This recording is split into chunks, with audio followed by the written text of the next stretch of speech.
Oi, turma, do livro Edificando a Nação, sobre bases e valores, Nídia Regina Limeira, André Souza Costa, no 14º texto, Conhecendo Inimigos, por Nídia Regina Limeira, na 4ª parte.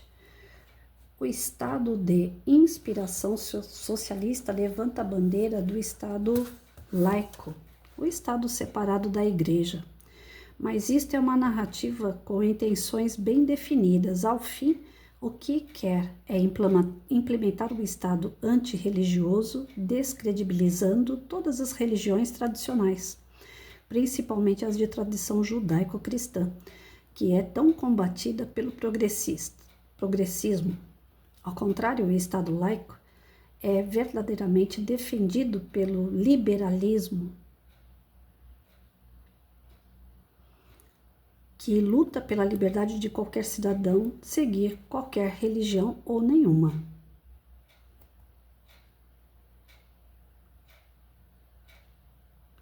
A laicidade também é defendida pelo conservadorismo, o que valoriza a separação entre Estado e Igreja. Infelizmente, nossa nação, após tantos anos de governos de esquerda, está sendo muito influenciada por visões socialistas e progressistas. Por volta do século XXI, com transformações velozes e estarrecedoras, ficou bem explícito que uma nova era havia entrado na história humana, no qual a razão, a ciência e a moral passaram a ser moldadas pelo subjetivismo e pelo relativismo. Por essa inspiração progressista, principalmente na área das ciências humanas, não se busca mais a verdade dos fatos, mas a verdade de cada um.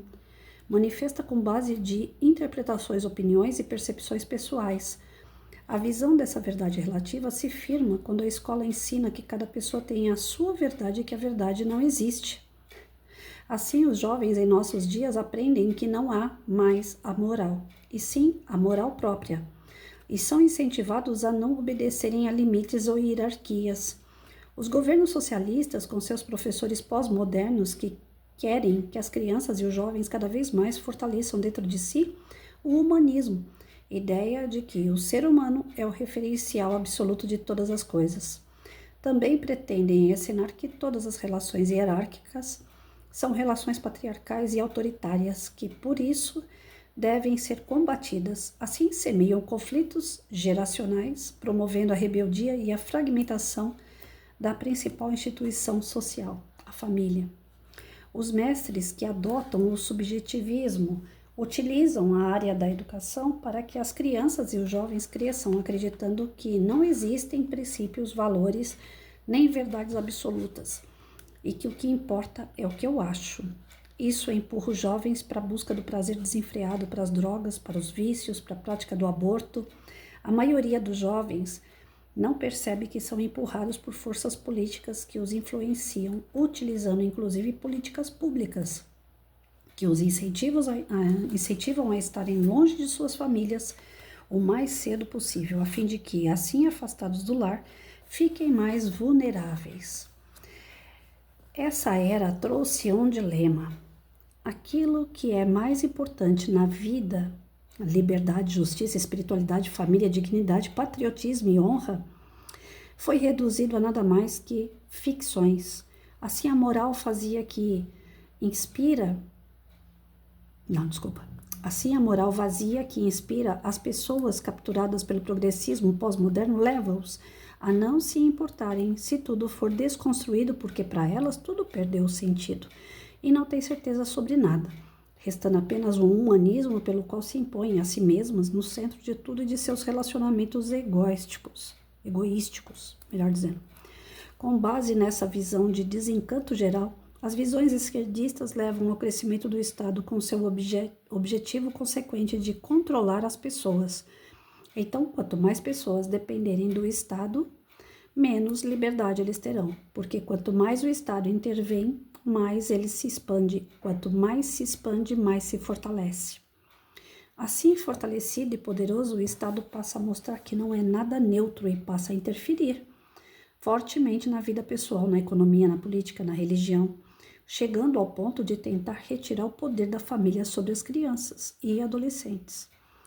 Como estamos vendo acontecer na obrigatoriedade da aplicação das vacinas contra o Covid via escola nos corpos de crianças sem o consentimento dos pais, com tais objetivos não abertamente confessados de chegar a controlar a sociedade pela implementação do Estado comunista, a maneira mais estratégica e boazinha de conseguir obter o controle social tem sido por meio de benefícios, de bolsas, de cotas, porque isso cria dependência e conforto, ao mesmo tempo em que expande o Estado de maneira assustadora.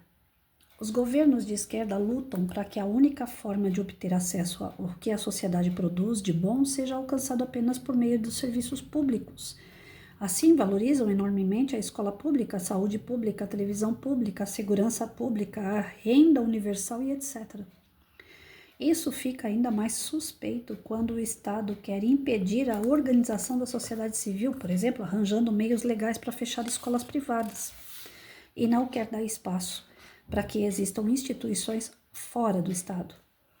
Na visão dos governos de esquerda, é necessário trabalhar para que as crianças entrem na escola precocemente e fiquem mais e mais horas nela, para que adquiram a visão do Estado e não a visão da sua família. Por isso, o ensino passa a ser obrigatório cada vez mais cedo e todas as famílias são obrigadas a manterem seus filhos na escola integral no tempo integral. Não é à toa que em países com governos ditatoriais comunistas só existe a escola pública estatal, a TV estatal, as estradas estatais, os hospitais estatais, as igrejas estatais e o trabalho gradativo para que tudo se torne propriedade do Estado, até as pessoas. Vou parar aqui. É alarmante, gente. E eu não tô querendo colocar medo em ninguém, não, com a leitura, mas é alarmante. De pouquinho em pouquinho, como diria meu avô, a galinha enche o papo. E esse texto ele é bem longo, mas pelo visto ele vai ficar dando voltas no mesmo assunto, né? Essa questão de deixar tudo na mão do Estado, né? Porque é menos gasto, é mais confortável, né? É mais seguro. Seguro, será? Né? Eu acompanho às vezes algumas coisas, tá certo que internet a gente não pode confiar em tudo, né? Mas às vezes eu fico acompanhando algumas coisas de advogados na internet e cada hora eles vêm com uma bomba nova do governo, né? Pode isso, não pode aquilo, agora é proibido, agora saiu uma nova lei, agora saiu um novo projeto e já foi assinado e todo dia tem uma coisa nova, todo dia. Porque eles não fazem assim tudo de uma vez. Eles vão fazendo de pouquinho em pouquinho, mas insistentemente. Todo dia tem uma coisa nova. Todo dia tem algo que sai daquilo que a gente já compreende. A gente tem que lutar para acompanhar, para compreender qual é a nova, né? E nessa luta de qual é a nova, geralmente quem toma na cabeça é o cara que paga o imposto, é o cara que tem que sair para trabalhar, que tem a sua família. Eu não vejo nada de novo, né, que eles tenham que pagar no governo ou que eles têm que prestar conta. Pelo contrário, toda vez que tem alguma investigação, elas acabam dando em nada. E essa coisa do gradual, né, de pouquinho em pouquinho, ele implementando situações ao qual a família depois não tem como fugir, é muito perigoso, é muito perigoso. Eu fui professora estadual e municipal a minha vida inteira, eu fui funcionária pública. E assim, entra um, sai outro, e não acontece nada que venha realmente beneficiar, seja crianças ou sejam professores e funcionários. É uma secretaria que ganha muito dinheiro, muito dinheiro. O governo federal lança muito dinheiro, porque na hora de distribuir os impostos nossos para cada setor, a área de saúde, educação e segurança são as áreas que mais recebem. A educação ainda mais do que a saúde e segurança. É uma pasta que todo mundo quer tomar conta. Porque que nem eu falei aqui ontem, faz lá um projeto com 2 cômodos que vale no máximo, mas gente, eu tô falando no máximo mesmo, que colocasse ali já seria um absurdo. 100 mil reais, o cara me coloca uma placa que é não sei quantos milhões. Tá nítido que teve ali uma lavagem de dinheiro, um desvio de verba. E quantas vezes isso não deve ter acontecido e acontece nas prefeituras, no estado, né, em colégios da rede federal, assim como também em hospitais e na área da segurança, é muito desvio de dinheiro, não beneficiando quem tem que beneficiar. Então, Patrícia vai falar mal do governo sendo funcionário público, porque apesar do meu salário vir conforme combinado, né, porque a gente assina a efetividade do cargo, a gente sabe quanto vai receber, mas vocês já viram quanto que aumenta de salário de funcionário público? Vamos rir para não chorar, né? Eu fui no médico essa semana e eu paguei no médico R$ 400 a minha consulta, mas o meu salário não aumentou. R$ 100, porque eu tava pagando R$ 300 a consulta. Eu fui pagar 400, o meu salário não aumentou R$ 100. Isso eu tô falando de uma consulta médica. Então, assim, o funcionário público, ele não tem de onde tirar dinheiro. Você não tem fundo de garantia, você não tem o que um cara de carteira assinada tem, né? Todas as vezes que eu vou ver uma casa para comprar alguma coisa, eles falam, você pode dar fundo de garantia, você tem isso, você tem aquilo. Eu falo, não tenho nada disso, porque eu sou funcionária pública. Então, funcionário público, ele não tem muita coisa. Mas até aí tem a estabilidade que quem trabalha na área privada não tem. Realmente, essa parte aí é a melhor que tem. E eu talvez seja a única, né? Aí professores que são tão, né, esquerdistas, quando eles estão pelas tampas, eles vão lá e fazem uma greve. Aí eles colocam um monte de coisa que eles querem. Mas se der 10%, se der 1% de aumento no salário, eles param com todas as queixas. Porque eles são carentes de salário. São carentes de acompanhar o aumento das coisas. Não é que o professor ganha pouco. Pouco não é. Eu sustento uma casa. Mas a questão é que, em vista do salário de outros professores do mundo inteiro, o nosso está lá embaixo. É considerado o salário de alguém que nunca nem passou pela escola. E nós estudamos muito para ser professor. Então, assim, não tem totalmente essa estabilidade também que imagino. Tem uma estabilidade boa, mas não é total. Porque se lá de cima você incomodar alguém, ele vai te perseguir também até você pedir as contas, né? Como qualquer outro lugar. Então, para ser uma professora de direita, 32 anos, não é à toa que eu tenho poliomielite. Foi muita luta, muita briga. Não era só em relação a eu como professora, com pais e alunos, era em relação ao sistema também. Eu peguei um carro essa semana para ir no médico, e aí a Uber falou assim, nossa, eu conversando com ela falou assim, nossa, é a primeira professora que entra aqui dentro que diz que é da direita. Porque todos os professores que eu pego são da esquerda e falam mal pra caramba do Bolsonaro. Eu falei assim, pois é, eu não tenho partido. Eu não falo que eu sou do PL ou de qualquer outro partido. Eu não tenho partido. Já disse e repito muitas vezes. A hora que o Bolsonaro falar assim, eu tenho um partido, ele é o ABC, eu vou lá para aquele partido ABC. Mas eu vou por causa do Bolsonaro, eu vou seguir ele para onde ele for.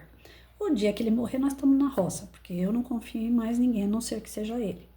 Há rumores de que ele vai sair da prisão, há rumores de que ele vai se eleger, e esses rumores eu torço com toda devoção de que realmente ocorra. Porque o cara que veio para nós, que pelo menos até agora, né? Até agora não mostrou nenhum tipo de corrupção, nada de errado, foi o Bolsonaro. E as ideias dele é justamente essas que eu acabei de ler. Ele não é a favor de escola integral. Aí as pessoas falam, aí os de baixa renda falam assim, tá vendo? Como é que a gente vai votar num cara desse que não vai ter uma escola integral? Como é que a mulher sai para trabalhar? Mas as ideias do Bolsonaro é que a mulher não saia para trabalhar. Mas como é que ela vai sobreviver? Que haja os arranjos de casamento, né? Que as pessoas tenham um compromisso de ter filho e não de ter filho, sair para trabalhar e largar filho com o vizinho, largar filho com familiares. Poxa, esses dias eu estava vendo um vídeo aí, um tio, se é que pode dar esse nome, o cara é tio de sangue, né? E ele esperava a mãe da menina sair todos os dias para ele estuprar a menina, né? para fazer coisas horríveis com a menina. Aí a menina conseguiu gravar para poder provar, porque a família não acreditava, né? Achava que era implicância dela. E aí ela conseguiu gravar ele na janela, ameaçando que ele ia entrar na casa caso ela não abrisse a porta, que ele ia entrar de qualquer jeito. Então a criança que fica dentro de casa para a mãe trabalhar, ela fica vulnerável. Então o que a direita fala? Planeja para ter, né? Aquele que não planeja é aquele que quer tanto abortar. Porque se você planejou, você ama seu filho, você não vai querer abortar. Você vai querer essa gravidez, você vai desejar essa gravidez, você vai cuidar desse filho. Então, quem é da direita, a gente tem um amor muito grande pela família. Não importa se a família é perfeita, é boa ou não é, a gente não se desliga com a família. Porque a gente tem aquela coisa, é dali que eu vim, é o meu alicerce. Pode ser uma família até desestabilizada, mas querendo ou não, é o meu alicerce, é da onde eu saí. Eu não sou filho de chocadeira. Agora, quem trabalha fora, largando criança sozinha, a criança aprende através de celular, de televisão, olha a companhia. Quando não tem um adulto ali que pode vir a dar uma novidade futuramente, né? Se deixa com o vizinho, com o parente, a gente nunca sabe o que pode acontecer.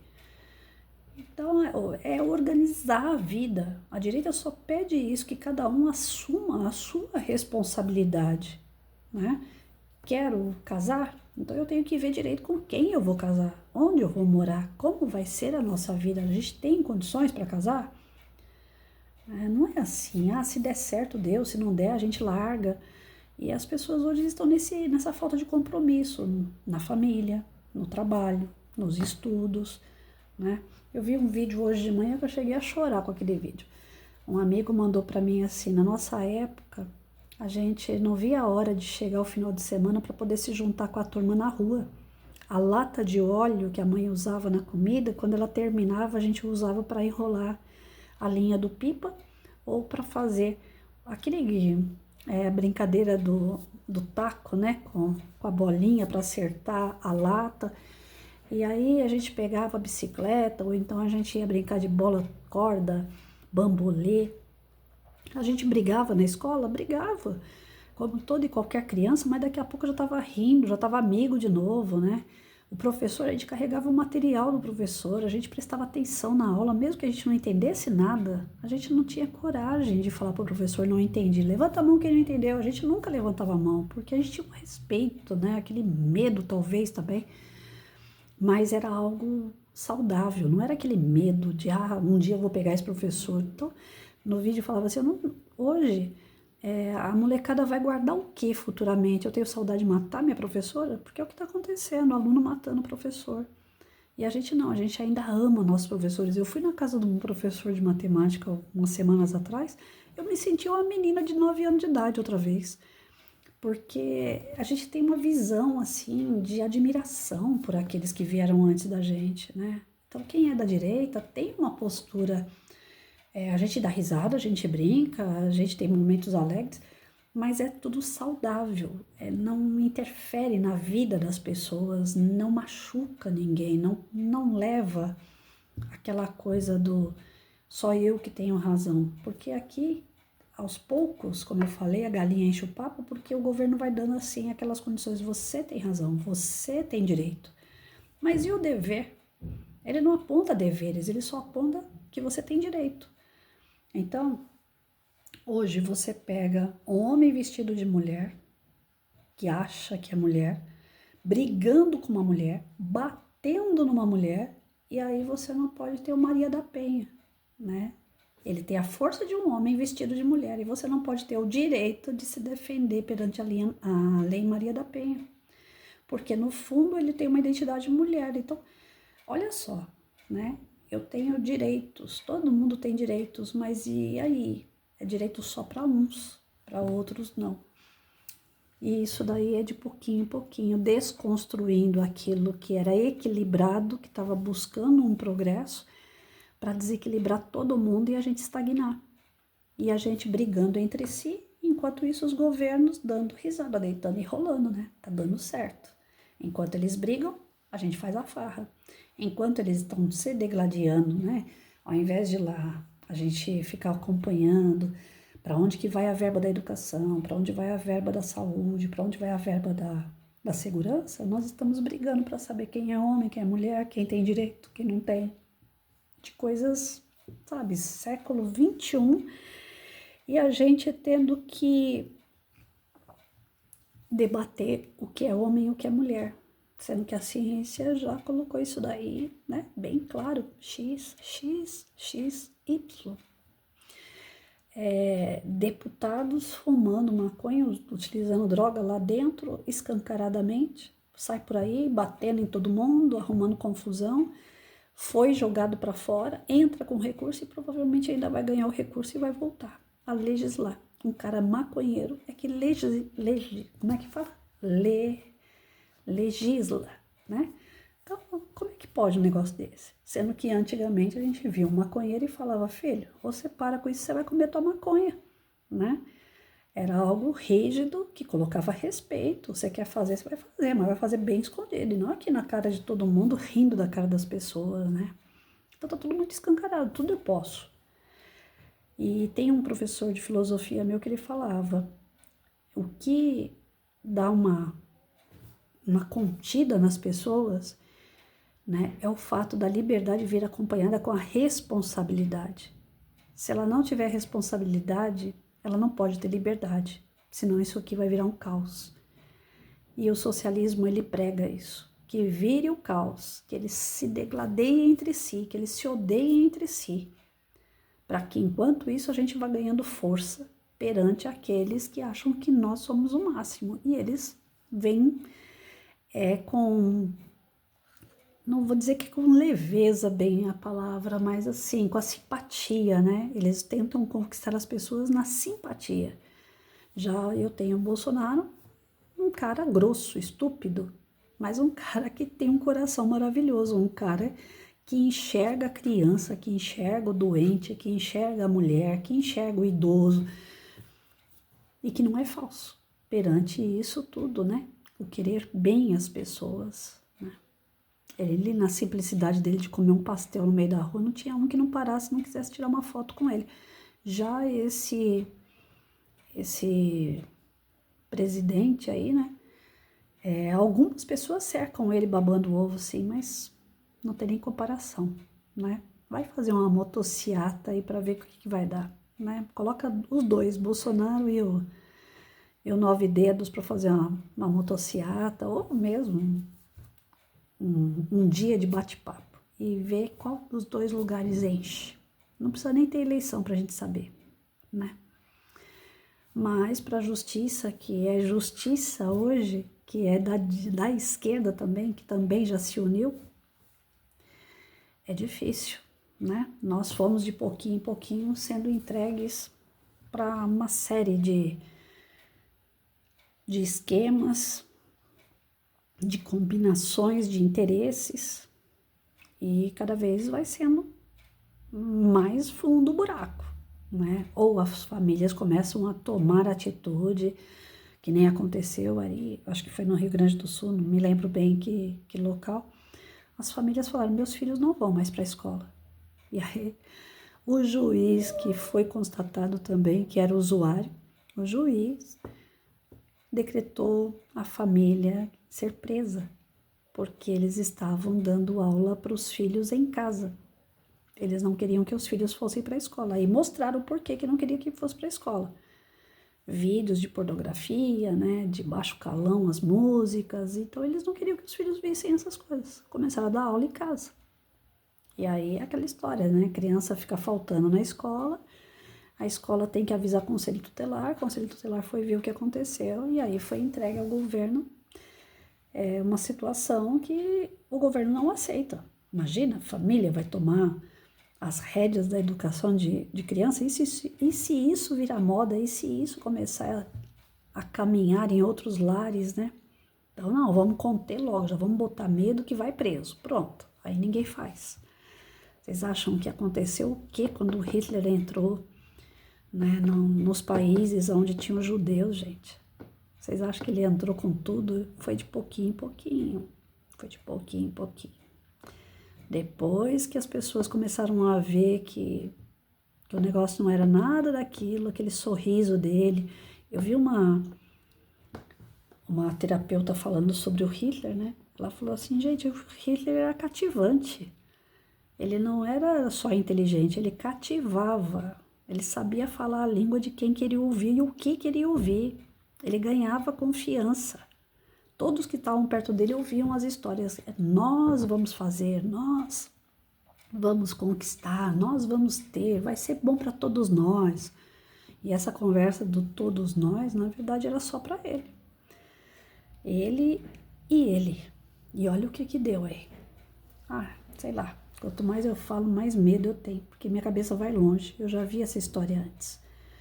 E depois, para resgatar tudo isso e trazer de volta um equilíbrio, trazer de volta essa estrutura familiar, as escolas mais respeitadas, né? A segurança mais respeitada. Hoje você vê que bandido tá matando polícia, tá batendo em polícia. As ocorrências hoje estão terríveis, porque o policial tá com uma câmera na testa e ele tem provas ali contra ele mesmo, porque se ele revidar o bandido, vai dar numa audiência de que foi ele que acertou o bandido, né? Então, não tem uma câmera no bandido como foi que tudo começou, né? São coisas assim que a gente tem que parar, refletir, ver até onde a gente consegue realmente aceitar. E tem coisas que já passou da hora da gente mudar, antes que seja tarde demais, né? De pouquinho em pouquinho. Também do lado daqui pra lá, por que não? A gente pode usar essa tática, não precisa ser tudo de uma vez. Mas a gente precisa começar a pontuar essas coisas e retomar. Retomar uma vida normal, né? Digna para os nossos filhos, netos e para a nossa própria vida.